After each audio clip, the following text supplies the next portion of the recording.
기독교 2000년의 역사에 보면 교회가 처음 시작할 때는 세상에 많은 핍박을 받고 가난하게 시작을 했습니다. 갈릴리 나사렛에서 온 선지자 예수라 불리는 한 사람으로부터 시작된 기독교가 알고 보니 그분이 하늘로부터 오신 성령으로 잉태된 하나님의 아들이셨고, 그분이 세상 죄를 짊어진 하나님의 어린 양이셨고, 그분이 하나님 앞에 속죄한 그 속죄가 영원한 속죄가 되어 인류가 죄에서 구원받게 되는 그러한 답이 되었습니다. 그 예수 그리스도로부터 시작된 복음이 이제 처음에는 아주 작은 하나의 미랄처럼 시작했지만 전 세계를 변화시킵니다. 그래서 이 변방에서 시작한 기독교의 시작이 처음에는 미약하게 시작했지만 나중에는 세계의 중심지가 되었던 로마에 들어가서 로마를 복음으로 점령하고 로마가 기독교 국가로 변화되기 시작하죠. 그래서 로마가 기독교를 받아들이고 로마의 황제가 주재하는 회의 속에서 이제 교회가 보호를 받고, 교회가 로마의 정치, 경제, 종교, 문화, 도로, 화폐, 언어를 다 활용해서 땅끝까지 제 복음을 전하는 통로가 되고 그 길잡이가 됩니다. 그렇게 해서 기독교가 이제는 로마를 넘어서서 전 세계 많은 나라들에게 영향력을 끼치게 되어서 로마의 기독교의 이제 황제 교황이 이제 세계 각국 나라들의 황제를 임명할 만큼의 교세가 대단해졌습니다. 그렇게 전 세계에 영향을 미치는 기독교의 세력이 커지니까 교회가 또 부패하기 시작했고, 부패한 교회들이 경쟁을 하다 보니까 거기에서 이제 로마 카톨릭 교회가 분리하게 되죠. 그래서 로마의 기독교가 1000년 만에 전 세계를 지배하던 이 로마 기독교가 둘로 나눠집니다. 기원 후 1054년에 기독교가 동로마 교회와 서로마 교회로 나눠집니다. 서로마 교회는 본래 로마 교회를 말하고, 동로마 교회라는 것은 이제 교회가 나눠져 가지고 동쪽으로 이동하고 더 위로 올라가게 되는데, 이 동로마 교회를 그리스 정교회라고 부르게 되고, 그 그리스 정교회가 자리 잡은 나라가 어디냐 하면, 동로마 교회의 세력의 중심지가 어디냐면 러시아입니다. 러시아는 기독교 국가로 이제는 등장이 됐죠. 세계에서 가장 큰 땅덩어리를 소유한 나라가 러시아인데, 이 러시아에는 기독교 국가가 되어서 이제 기독교적인 사상, 기독교적인 그러한 그 모든 의식들이 이제 나타나게 되죠. 그래서 이 러시아의 기독교는 황제부터 시작해서 모든 사람들이 다 태어나면서부터 이제 하나님을 믿고 세례받고, 그리고 그 기독교의 정신에 따라서 통치하는 그러한 막강한 나라가 되었는데, 이 기독교 국가로서 선한 영향력을 땅끝까지 펼칠 수 있었던 이 동로마 교회가 이제 문제가 생기게 돼요. 그건 무엇 때문에 그렇게 되냐면, 러시아의 한 이상한 사상, 또 이상한 그러한 의식을 가진 그러한 종교인이 하나 등장했는데, 보통은 말하기를 그걸 요승이라고 부르죠. 요승. 그건 우리나라식의 표현이죠. 요사스러운 중이라는 뜻이에요. 근데 기독교의 사람이니까요, 이 사람은 요사스러운 그러한 기독교 신부 하나 있었어요. 그레고리 라스푸틴이라는 이 요승이 있었는데, 이 사람이 병든 사람을 기도를 하면 병이 낫기도 하고, 또 그 사람이 말한 것이 그대로 이루어지기도 하는 그러한 것들이 종종 있어서, 확실히 그 사람을 엄청 의존하다 보니까 이 사람의 권력이 너무 커졌습니다. 그래가지고 모든 것을 이제 하나님의 말씀을 절대화하고 그 말씀 속에서 살아간 것이 아니라, 삼위일체 하나님 믿고 나아가는 것이 아니라 이 사람의 말에 움직이다 보니까 이제 이 동로마 교회가 극도로 부패하고 타락하게 됩니다. 그래서 잘못된 영향을 미치게 된 이 라스푸틴이 라스푸틴이라는 이 요승에 의해서, 그래서 결국에는 이 동남아 교회, 러시아 교회가 멸망하게 돼요. 그리고 등장한 것이 뭐냐면은 공산주의 국가가 돼요. 세계에서 가장 공산주의 시조의 나라가 바로 이 러시아인데, 이 러시아가 바로 기독교가 부패하고 잘못된 데서 나온 것이었다는 것을 우리가 알 수가 있어요. 그래서 오늘날 우리 기독교의 삶이 세상에서 빛을 잃어버리면 세상을 더 깜깜하게 만들게 되고, 소금이 그 맛을 잃어버리면 아무 쓸데없어서 밖에 버려지고 사람들이 발에 밟힌다는 말처럼, 오늘날 교회가 진정한 하나님 말씀의 선한 영향력, 그 말씀의 가치와 그 능력과 그 은혜를 만약에 세상에 나타내지 못하며, 오늘날 이 교회는 이 세상을 더욱 부패하게 하고 힘들게 하고 어렵게 하는 그런 요인이 된다는 걸 알고, 오늘 우리는 신앙생활 해갈 때 정말 세상의 빛으로서, 세상의 등대로서, 세상의 소금으로서 그 역할을 감당할 수 있도록 깨어있지 않으면 안 된다는 것을 명심해야겠어요. 우리나라에서도 2015년 국회에서 뭐가 열리냐면 제2회 병신년 합동 구금 발표회라는 그런 구설이 했어요. 병신이라는 그의 그러한 그 12지상에 의해서 우리가 말하는 그걸 말하는 것인데, 병인년, 병신년 뭐 이렇게 나가는 거예요. 그런데 그의 합동 국군 발표회라는, 국가의 운이 올라가도록 사람이 구술한다 이 말이에요. 발표라고 말은 그렇겠지만 한국 역수련 협회가 주관하게 하는 구판이었어요. 그래서 국회에서 지금이 어느 시대인데 구판을 올렸습니다. 그 구판을 주선한 사람이 누구냐? 당대 여당인 기독교의 지지층을 많이 가지고 있던 여당인 새누리당이었어요. 그 새누리당에 속한 이 아무개라는 사람이 종교위원장인데, 그 사람이 주선했고, 그래서 구설했고, 거기 와서 딱 무석인과 함께 사진을 멋지게 지금 홍보한다고 찍은 사람이 가만 사진을 보면 거기에 장로도 들어있어요. 교회 장로. 이게 아무 생각 없이 지금 하는 거예요. 우리나라는 100여 년 전에 기독교가 들어오기 전에 유교가 있었고, 유교가 들어오기 전에, 유교가 국교로 정해지기 전에 불교가 국교로 정해진 시대가 500년간 있어. 또 그 이전에는 이것저것 다 짬뽕해서 신앙생활을 하는 그러한 시대도 있었어요. 가장 오래된 것이 뭐냐면 우리나라의 그 이제 샤머니즘, 무당 종교가 우리나라의 정신적인, 정서적인 그리고 종교적인 뿌리예요. 우리나라 사람들은 구절하면 잘 먹게요. 경상도가 잘 살잖아요. 돈도 많습니다. 경상도가 권력을 쥐고 있어서 그런 것들을 다 이제 나타내는데, 우리나라 이렇게 다니다 보면은 기도원이 좀 우리 전라도는 좀 보이죠. 그래도 경상도는 가면요 절이 많고, 절이 있는 그 동네 밑으로 쭉 차를 몰고 가보면요 무슨 굿당 무슨 굿당 무슨 굿당 굿당이 있어요. 지금도 그게 통하는 나라예요. 우리나라의 굿은 몇 가지 종류가 있는데,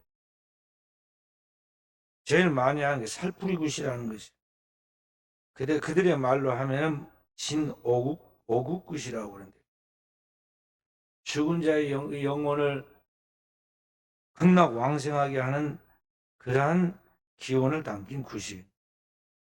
그래서 지옥에 있는 염라대왕을 포함해서 4대 왕이 있고,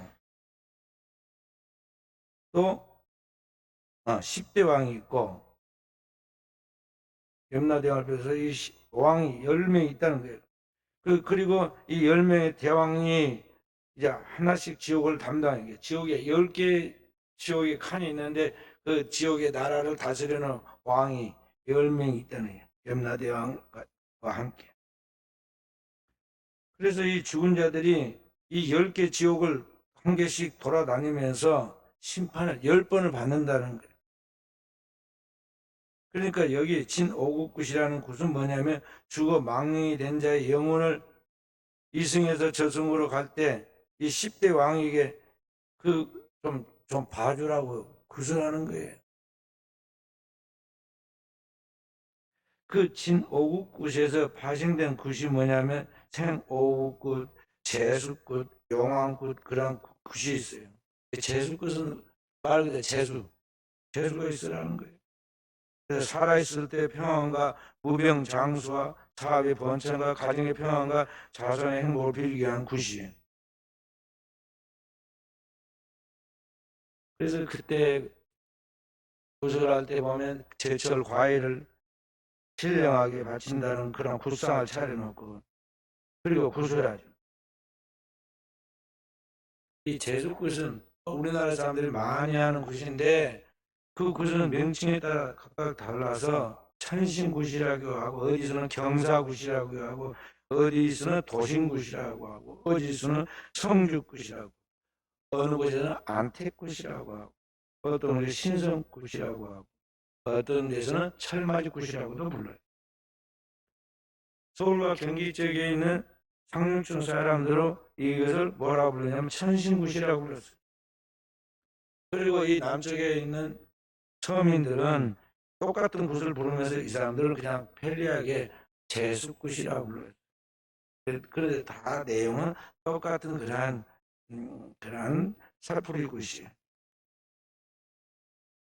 여기 천신굿이라 부르는 제수굿이라고도 하고 천신굿이라는 이 굿은 어떻게 하냐면 12거리로 놓은다고 해서 12가지의 의식을 차리면서 거기서 춤과 노래를 동반해 차례차례 하는 거예요. 서해 지역에서 많이 한다 해서 한양 12거리라고도 부르는데요.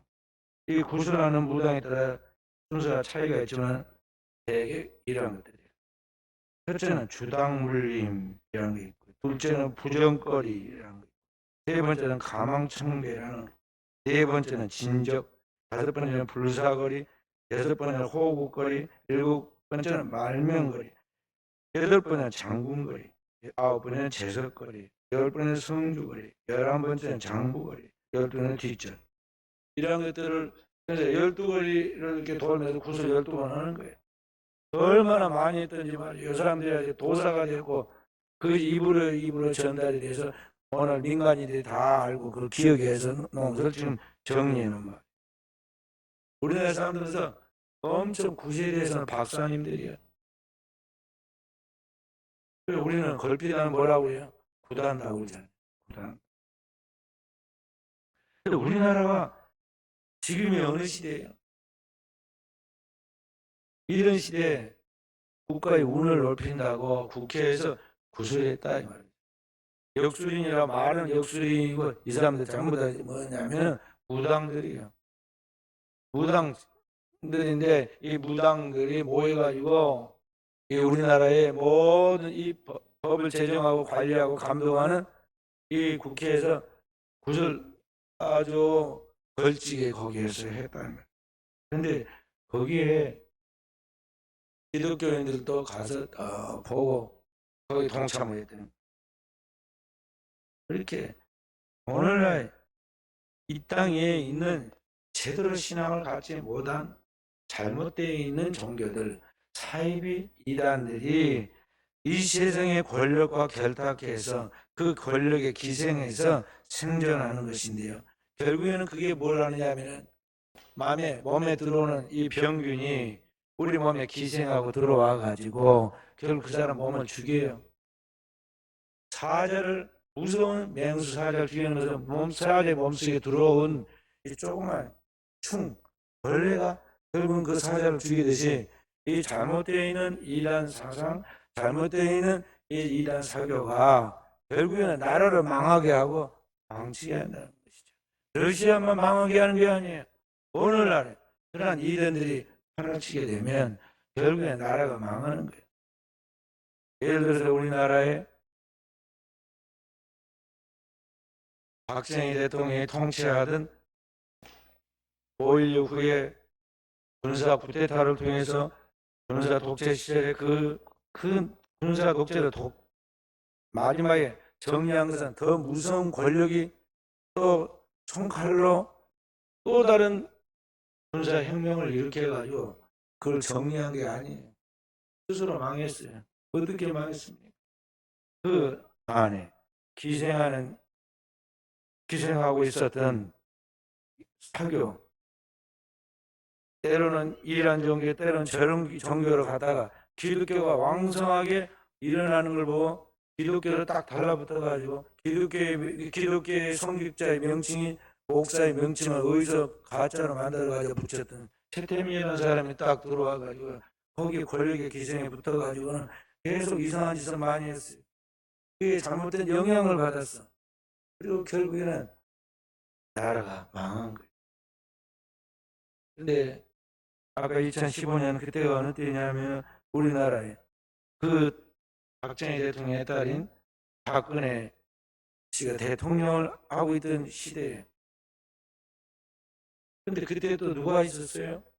나중에 알고 보니까 최태민의 딸인 최 무엇인가 하는 그 사람이 곁에서 모든 국정을 관여하고 있었다는 게 나타났잖아요. 그래가지고 결국에는 나라가 몰락했는데 올라가는 그 이후에 그 이전 이후에 이명박에 의해서 또 박근혜에 의해서 이분들이 지금 이어져서 권력을 가지고 있었지만 이게 분명한 하나님의 말씀에 기초하고 신앙의 바른 정통을 따라 나간 것이 아니라 이게 불분명한 신크리티즘, 혼합된 종교 의식과 그런 사상을 가지고 그들이 스스로 이 인간에 의해서 어떤 인간이 꾸며낸 어떤 힘에 의해서 그들의 국가의 운명이 좌우될 것이라고 생각하고 나아가는 그러한 것들이 결국 이 나라를 마치 혼란하게 그리고 이 나라의 어떤 위기를 가져오게 만들었다는 거죠.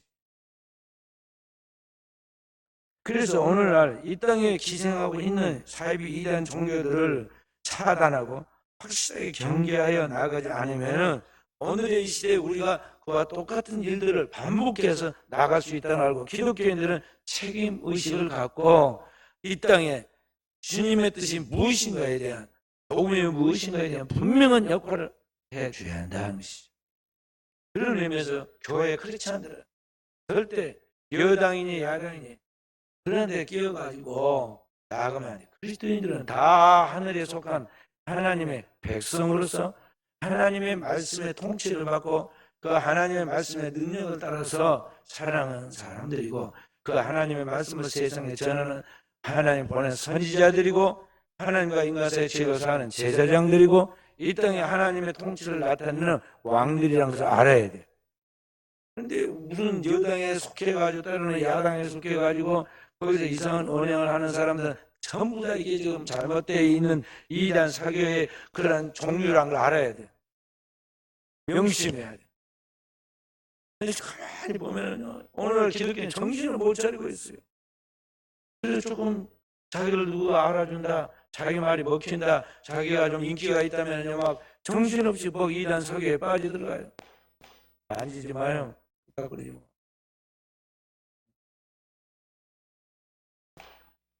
그래서 광화문에서 맨날 이상한 집회나 하고 말이죠. 거룩한 주일을 준비하고 성도들이 하나님 앞에 신령과 진정으로 예배할 수 있도록 깨워서 주일을 준비할 예비인 전날에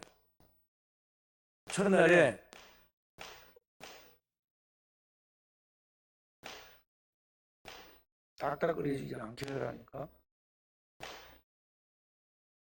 그래서 예비 전날에 맨날 모여가지고 막 광화문에 모여가지고 어디 모여가지고 데모나 하고 전능하신 하나님이 통치하신다는 것을 우리가 굳게 믿어버려요. 하나님이 통치하는 세계, 그분이 역사하신다는 걸 알아야 돼. 하나님 백성 진짜 하나님을 믿고 나가야 돼.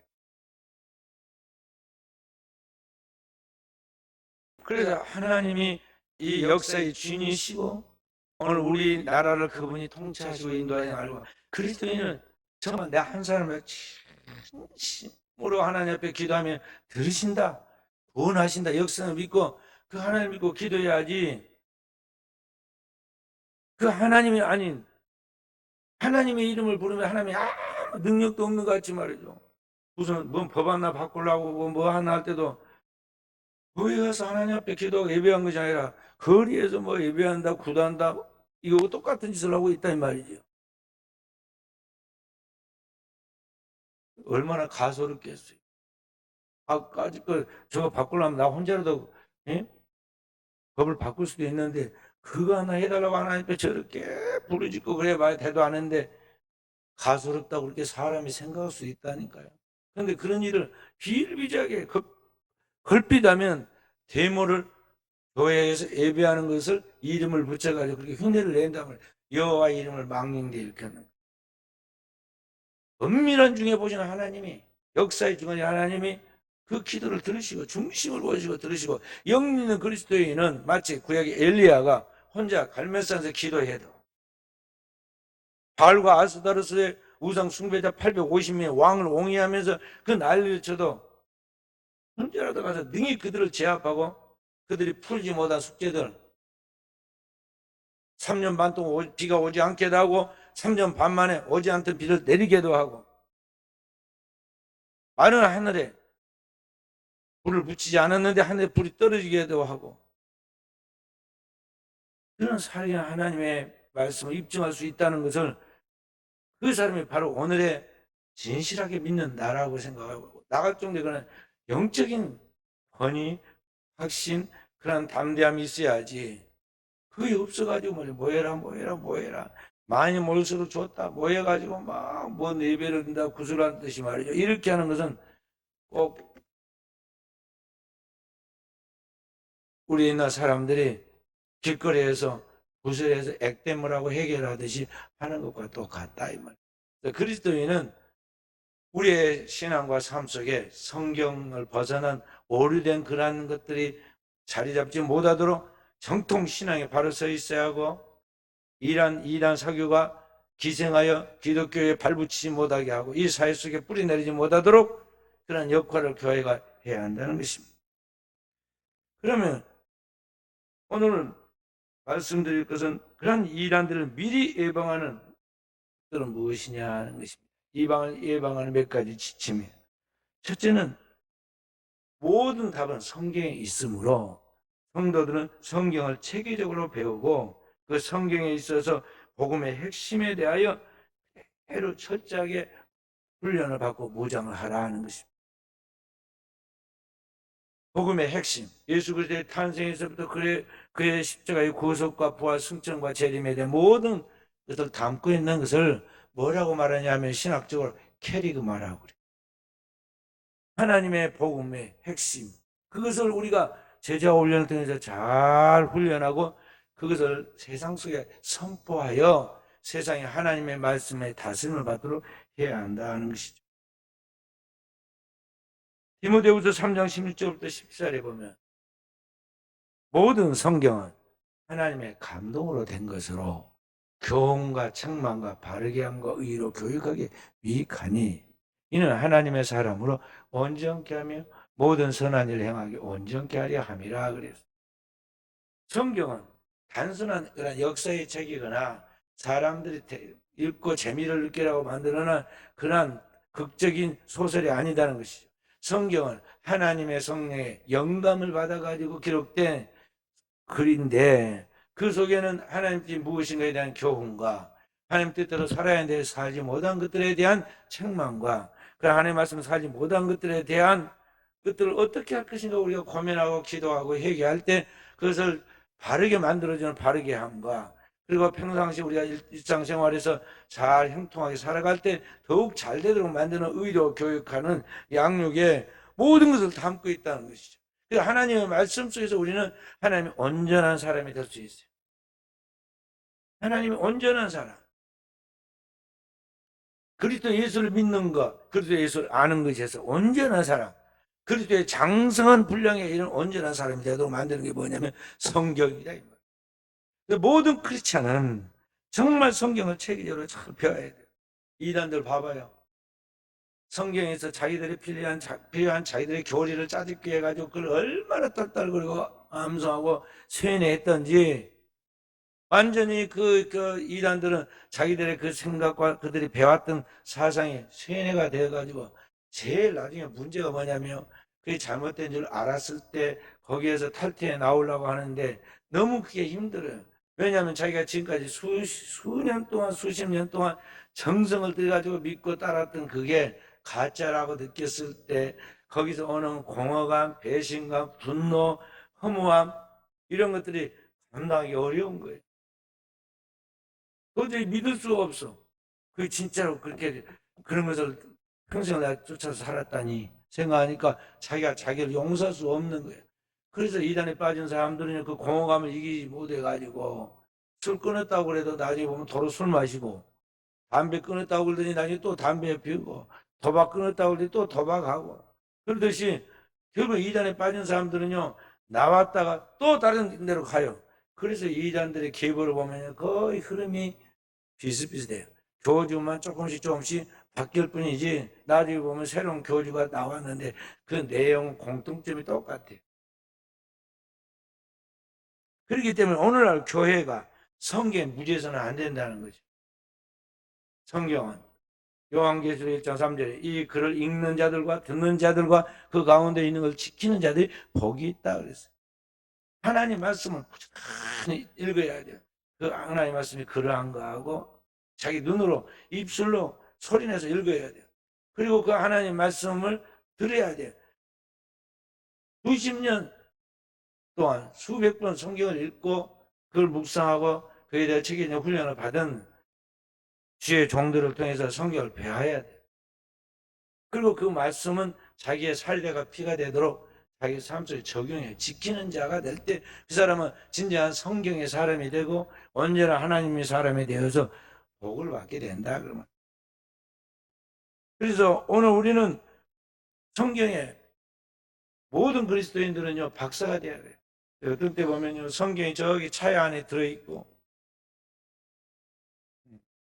제가 우리 장로님 성경 선물로 임직식 때 드렸더니 남편이 빼앗아 가갖고는 차에다가 딱 갖다가 놨다고 나한테 이야기를 하시더라고요.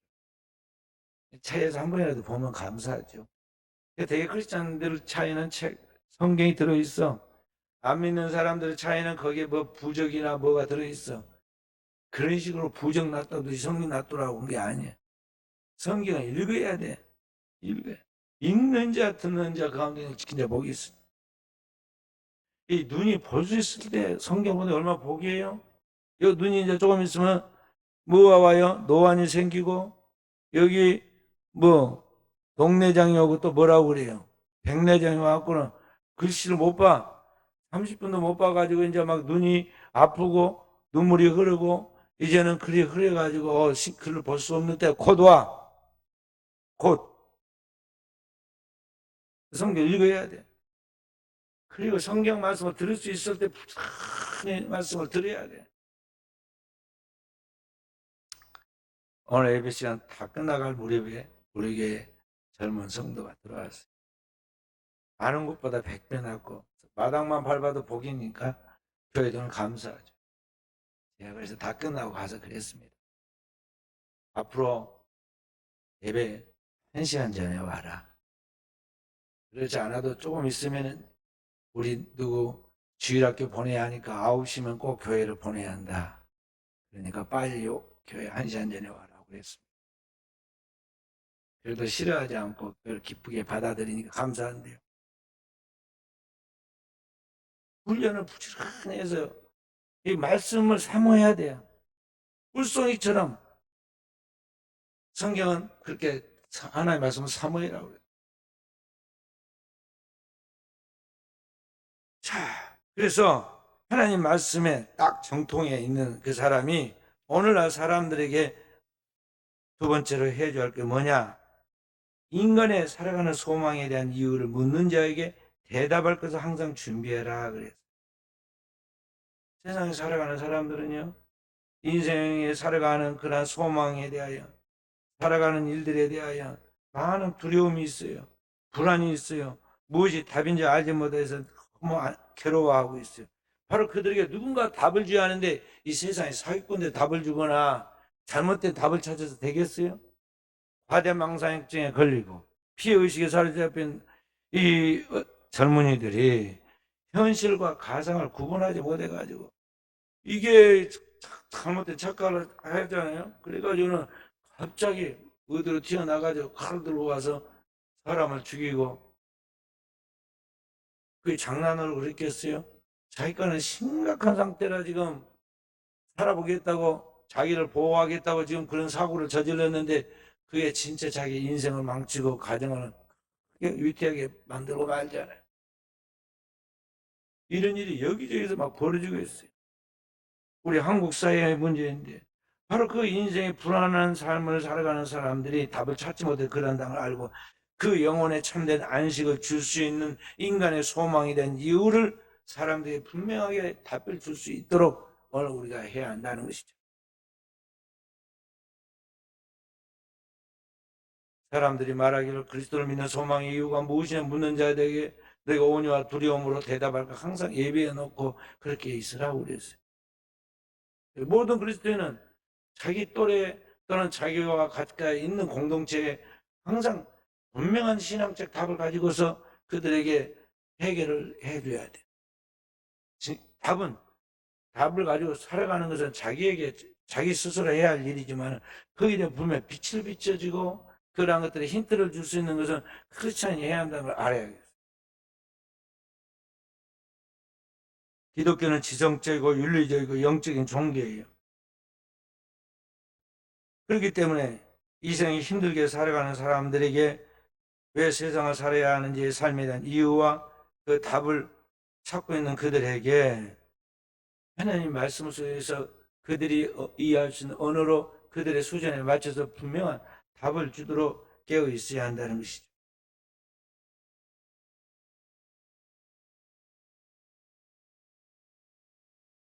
20세기 초에 서구의 젊은이들에게 솔직한 질문에 대한 기독교적인 진지한 답을 주려고 하나의 공동체를 만들었는데 그 공동체 이름이 라브리라고 했어요. 라브리란 말은 쉼터라는 뜻이에요. 프랜시스 세포라는 사람이 그 답을 주기 위해서 공동체 이 라브리를 만들어 가지고 거기 오는 젊은이들에게 자기 나름대로 기독교에 대한 답을 줬는데 그게 굉장히 사람들에게 고무적이어 가지고요. 그 라브리란 공동체 찾은 사람들이 많아요. 제가 순천에 여기저기 다니다 보니까 말이죠. 양식집 이름이 이쪽에도 라브리가 있고 저쪽에도 라브리가 있더라고. 그 라브리라는 그 되게 보면은 양식집이 있는데 그거 양식집 그거라고 써붙여 놓은 거 아니에요. 이게 원래는 사람들에게 잠들의 평안과 안식을 주고 쉼을 주겠다는 그런 뜻인 것인데 하여간 그게 멋지게 보이는가 봐요. 그래가지고 이름을 거기다 그렇게 써붙여 놨대요. 그래서 오늘 우리는 교회가 바로 그 라브리 쉼을 주는 수고하고 묵은 짐진 자들에게 답을 주는 공동체로서 또 우리 성도들이 머무르고 성도들이 있는 그곳이 바로 참된 답을 주는 그러한 사람들이 있는 곳이 되도록 해서 영혼들이 그 안에서 위로를 받고 답을 찾고 안식을 얻도록 만들어야겠다는 것입니다. 세 번째로 오늘 아무리 믿을 만한 사람이 있지 않아도 교회 밖에서의 성공 꿈은 절대 금물이다. 자녀들이 집 밖에 나가면은 뭔가 재밌는 것이 있고 좋을 것이 있을 것 같아가지고 그냥 멀리 가서 좀 놀고 와야겠다. 그리고 예를 들어서 서울을 갔다가 합시다. 또는 다른 어디를 갔다고 합시다. 거기 안전할 것 같아요? 거기가 최고로 좋을 것 같아요? 제일 좋은 데가 어디냐면요. 집이에요. 엄마 아빠가 수시로 간섭을 하고 잔소리를 해도 그 집이 아이에게는 피난처이고 안식처란 말이에요. 그걸 나중에 언제 알아요? 이 집구석 나가버린다고 말이에요. 가출해갖고 떠돌고 쓴맛을 한번 보고 나면 집 좋은지 알아. 군대만 갔다 와도 집 좋은 줄 알아요. 시집 장가 가서도 자기 본래 집이 찾아와가지고 거기에서 위로와 안식을 받는다고. 그러니까 이 교회가 바로 우리의 영혼의 집이에요.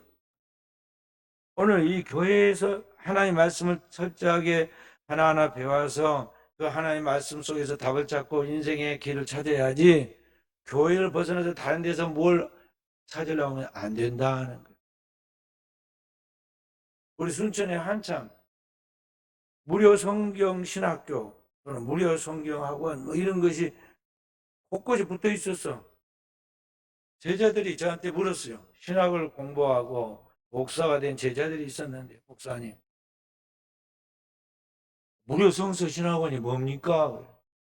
내가 대충은 알지만은 확실하게 내가 그걸 공부를 안 했기 때문에 내가 답변을 하지 못하고 좀 기다려라고 그러고 내가 부지런히 찾아보고 공부를 했습니다.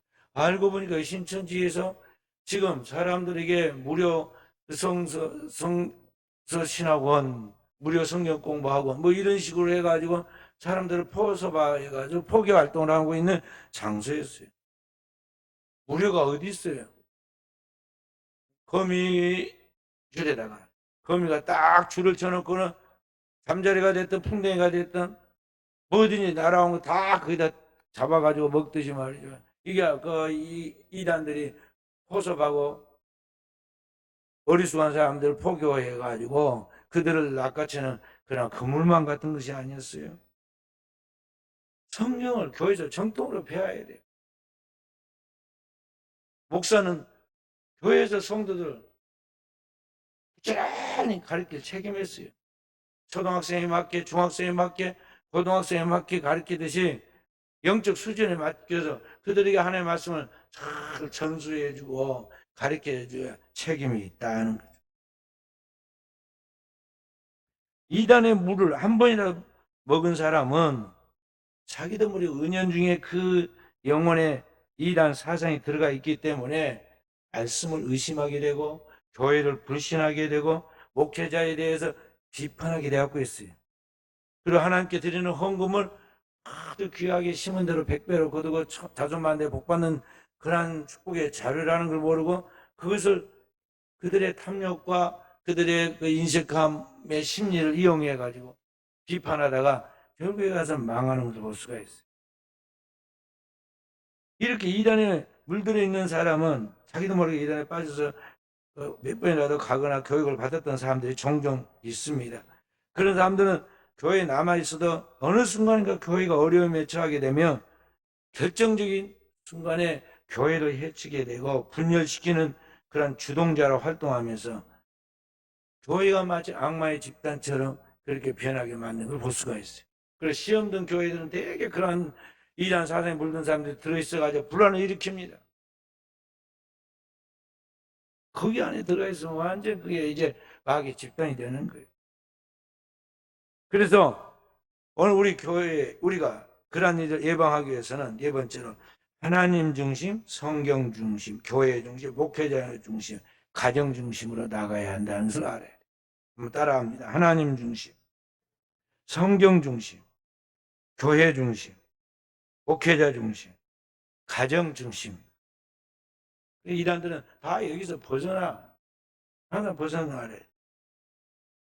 그리고 다섯 번째로 규모가 커진 이단들은 아예 한 교회가 대체하기 힘들어요. 그래서 그 교단 총회뿐만 아니라 타 교단과도 협력해가지고 사실은 뭐 기독교 총연합회라든지 한국교회 총연합회라든지 뭐 등등의 저 연합회는 가장 해야 중요한 큰 일이 뭐냐면 이단을 거기에 발붙이지 못하는데 거기에 집중해야 돼요. 근데 제가 모든 이 연합회를 가보니까요 쓸데없는 것만 하고 있어요. 성탄절에 저기 뭐 길거리다가 그래서 뭐 추리 안 달아도 괜찮아요. 그런가 그거 붙여야 한다고 뭐 특별히 누가 그거 보고 교회 가나요? 그것도 아니야. 교회 안에서나 잘하면 돼요. 그런데 3천만 원씩 예를 들어 순천시 같은 3천만 원씩 시에서 지원해 주는데 그 돈 받아가지고 추리 만들어. 또 석가탄신일 되면요 또 불교에서는 거기다가 연등 뭐 달아놔요. 쓸데없는 일들이에요. 뭘 해야 하느냐면요 기독교 총연합회 이런 데서 모여가지고 어떻게 하면 이 신천지나 이단들이 발붙이지 못하게 할 것인가에 대하여 이런 것에 대해 철저한 대규모 세미나, 책자 그리고 그러한 것들에 대하여 연구한 그러한 상담소 이러한 것들을 만들어 가지고 그것을 활성화시켜서 이단이 발붙이지 못하도록 하는 역할들을 해야 하는데 엉뚱한 일들을 하고 있더라고. 또 심지어는 기독교 총연합회한테 뭘 하느냐면 이단들을 돈 받고 풀어줘. 아니 잡아라고 그랬더니 돈을 받고 풀어줘. 자기들이 뭔데 이단을 풀어주고 말하고 그래. 성경에서 위배돼서 이단이라고 분별해 냈는데 도대체 그 연합회가 뭐 교단 신학교 그런 것도 아니고 그냥 연합회예요. 그런데 거기서 마음대로 이것을 풀어준다고 그래가지고 언제는 이단이라고 그랬다 언제는 이단 아니라고 그랬다. 이게 말이 되는 거예요? 오늘은 감나무가 내일은 밤나무가 되고 오늘은 밤나무가 내일은 포도나무가 되나요? 전선이 바꿔지는 게 아니에요. 그런데 그걸 갖다 말로 바꿨다고 그러는데 말이죠. 양의 가지고 쓰는 이리처럼 이단은 언제든지 광명한 천사를 위장해가지고 자기가 변장하는 시력을 가지고 있어. 그리고 얼마든지 그걸 갖다가 속일 수 있다는 거죠. 그래 돈 몇 푼을 받고 그런 것들을 풀어주는 어리석은 종류가 있는데 그런 사람들은 사실은 그 자신도 이단이라는 걸 알아요. 그래서 우리가 이걸 연합해서 우리가 이런 것들을 경계하고 확실하게 그 모든 것들을 계승해서 이단들이 자리 잡지 못하도록 해야 한다는 거죠. 왜 이단이 박멸하기 어렵느냐 하면 노예나 총이나 임원들이 1년직이에요. 1년이면 끝나. 그리고 다른 사람이 온다고요. 연속성이 없어요. 그래서 이단들은 뭐냐면 교주가 딱 한 명 있어가지고 교주가 죽지도 않아. 계속 매년 반복해서 그 교세를 확장시키고 그 위장을 하고 변장을 해서 그 홍보에 나가기 때문에 이 교회 하나가 또는 교단 하나가 그걸 박멸하기 어렵다는 거죠. 그래서 교단들이 연속성을 가지고 계속 그 분야에 단합해서 이단들을 색출하고 그러한 것들이 자리 잡지 못하도록 만드는데 많은 정성을 기울여야 한다는 것이 바로 그러한 것입니다. 그리고 7번째로 이단과의 싸움에서 그 이단과 싸워서 이길 수 있도록 전문적인 지식과 실전 경험을 가진 현장 전문가들을 길러내야 돼요. 이단과의 싸움은 그냥 단순한 싸움이 아니라 이론이 아니라 실제적인 전투예요. 그래서 이 세상에 하나님의 복음을 전하는 교회가 존재하는 한 이단은 언제든지 기생하여 거기에 붙을 거예요. 그래서 이 싸움에서 지지 않기 위해서는 이단 싸움의 전문가들을 길러야 한다는 것이죠. 다행히 저희 교단 같은 경우에도 그런 전문성을 가진 사람들을 지금 길러내고 있어요. 자격증도 주고 우리 순천 같은 경우에도 제가 2003년도에 순천의 이단 사이비 대책위원장을 하고 이단 대책 세미나와 책자를 발간했을 때 저를 도왔던 우리 목사님들이 종모 회계도 목사님들이 순천에 이제 노회장도 하시고 또 이단 상담소 소장도 하시고 이번에 또 함께 총회도 올라가서 일을 하게 되는데 그렇게 하는데 바로 그런 일꾼들을 길러야 한다는 것이죠. 그리고 마지막으로 이단으로부터 탈퇴한 사람들에 대하여 전문적인 상담 프로그램을 준비해서 그들을 치유하고 회복시킬 수 있도록 해야 하는 것입니다. 왜냐하면 이단에 빠진 사람들이 돌아와야겠는데 교회에서 이단이란 경계를 하기 때문에 트라우마가 있어요. 그래서 쉽게 못 들어옵니다. 마음의 공황 상태에 빠져가지고 그게 견딜 수가 없어요. 교회에 오면 너무 밋밋해. 그들이 열광적으로 막 거기에 빠져있던 사람들이 교회에 오면은 그냥 1시간 예배 간단하게 드리고 그리고 일주일 내내 기다려야 하니까요. 재미가 없어요. 그래서 그 공황 상태 이기지 못해 또 갈 수가 있단 말이에요. 그러니까 그들을 치유할 수 있는 전문 프로그램과 함께 그들을 치유할 수 있는 그러한 것들을 교회가 만들어줘야 한다는 것이죠. 그렇게 해서 오늘 우리가 교회가 이 험악한 세상 속에서 어둠의 세상 속에서 양을 이리 가운데로 보낸 것 같도다 하신 주의 말씀대로 이 이리 때와 같은 이 세상 속에서 오늘 교회가 그 삶을 감당하도록 하기 위해서는 우리가 성령의 검에 하나님의 말씀으로 무장하고 하나님의 말씀을 무장한 하나님의 백성들 거룩한 교회를 중심해서 그 공동체를 중심해서 세상 속에 선한 영향을 끼칠 수 있도록 우리가 연합해서 이 일을 감당해 나갈 때 오늘 이 땅에 하나님의 나라가 확장되는 역사의 주인공들이 되게 되는 것입니다. 저와 우리 사랑하는 성도들이 오늘 이 사명을 잘 감당할 수 있도록 하나님 뵙게 기도하는 우리 사랑하는 성도들 되어지기를 주님의 이름으로 축원드립니다.